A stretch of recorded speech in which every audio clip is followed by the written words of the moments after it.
I've been using your virtual reality, and there was one blurb that you had in a bulletin about taking in a significant other and helping them to realign into your virtual reality. And then I hear you saying, though, you really can't impose yourself on another. Well, any time you hold someone as your object of attention while you are in alignment with energy, they benefit.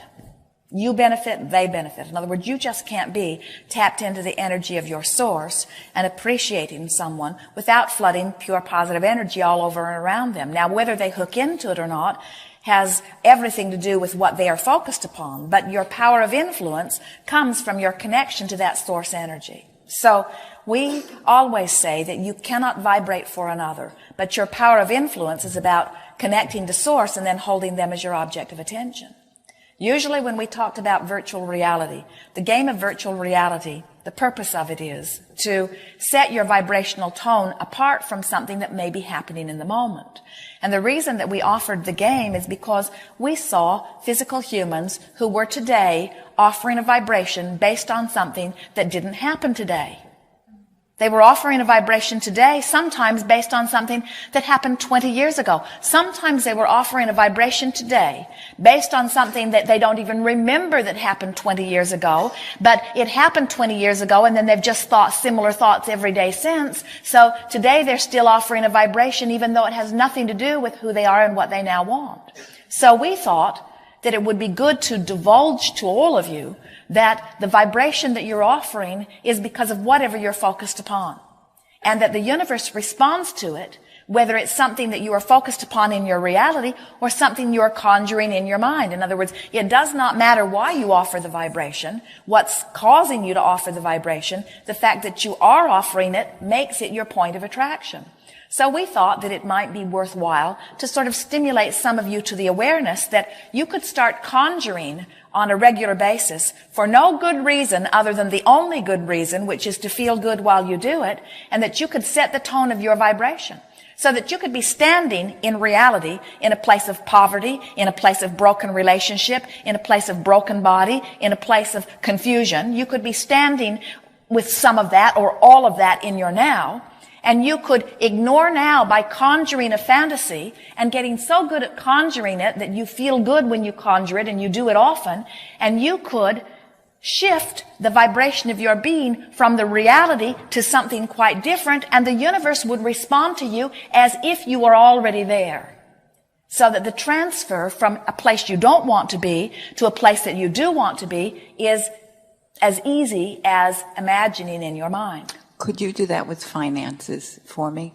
Would you show me how you start with a situation where my husband, my daughters will say we're financially lacking, and help bridge gradually to a place where they feel abundant? Well, we can help you do that, but that's not what virtual reality is about. Right. Virtual reality is saying, since I'm thinking about finances and feeling bad, rather than taking the subject of finances and trying to shift the vibration of that into something that feels good, which usually isn't very likely because my husband's been, my daughter's been beating the drum of not enough money, and now all of a sudden for me to start beating the drum of enough money, it's not going to happen very quickly. So why not pick my favorite place that I can imagine being and just go there for a moment to give myself the relief of beating this drum? Because law of allowing says that you don't have to talk about the subject of your desire. You've already talked about the subject of your desire. All you got to do is stop talking about the resistance of the subject of your desire. So if you'll stop talking about not enough money and start talking about the flowers in the garden, while you're talking about the flowers in the garden, you're not offering resistance about not enough money. And that was the purpose of virtual reality, to show yourself firsthand that you could lift yourself vibrationally from the problems and dilemmas that you are living long enough to allow them to leave you. The only thing that causes them to keep coming is that you keep them activated in your vibration. So virtual reality is just one more game where you can hold yourself in a vibrational place where you allow what you're wanting to come to you, you see. We don't think that talking about money when you believe you don't have enough, is a way to shift that vibration. We think you're better off talking about other things that feel better. This is the thing that physical beings have the most difficulty with. You are so used to taking your issue and working on it. And what we want you to realize is when you work on your issue, you activate it where it already is. So you just sort of justify the lack of what you want for a longer period of time. So the game of virtual reality, as with all of our games, is just another game where you distract yourself from what is bothering you long enough that you allow the universe to yield to you what it is already attempting to yield to you if you were not beating the drum that is not allowing it in.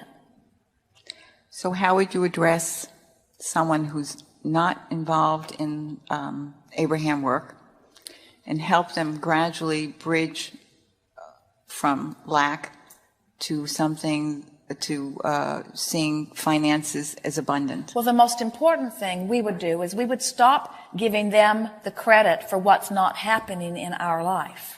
In other words, we would say, I can't do really anything about somebody else's vibration, but I sure can do something about my own. So every time I feel like fussing at them for their lackful vantage point, I got a lackful vantage point too. Mm-hmm. So I think I'm going to stop fussing at them and just let them do whatever they're doing. And I'm going to do virtual realities. I'm going to do books of positive aspects. I'm going to look for the thought that feels better. I'm going to do my best to feel better more of the time. And I will attract to me. And once I've attracted to me, since they live with me, they won't have a financial problem anymore. But what happens so often is you're standing here and you've got an idea of something you want and a method that you think will bring it. And you have a partner who doesn't seem to be doing what you think it takes. And so as you observe the partner who is not doing what you think it takes, now you're not in vibrational alignment either.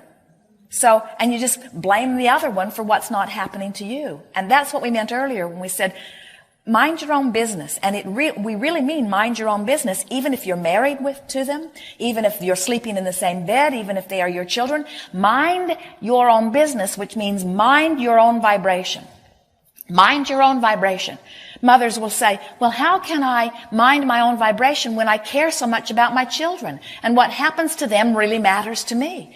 And we say, of course, what happens to them matters to you. But if you are focused upon some of their behavior that makes you feel terrible, now you've disconnected from source energy while you hold them as your object of attention. And you cannot be of any value to them then, you see. Sometimes a mother will say to us, but Abraham, won't they think I'm ignoring them? If I withdraw my attention from them, won't they feel ignored? And we say, don't withdraw all of your attention, just withdraw your negative attention.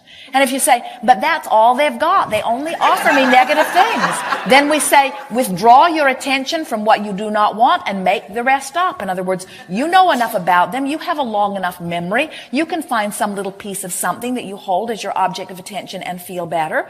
Or focus on the cat, focus upon the bird, focus upon the river, focus upon anything and everything that you can feel good while you focus upon it, because your desire for this person, your desire for this money, your desire for this physical condition, your desire has already been received by universal forces and is already being answered. And anything that you can do to keep yourself from being in a place of resistance of that is very good work to do, you see.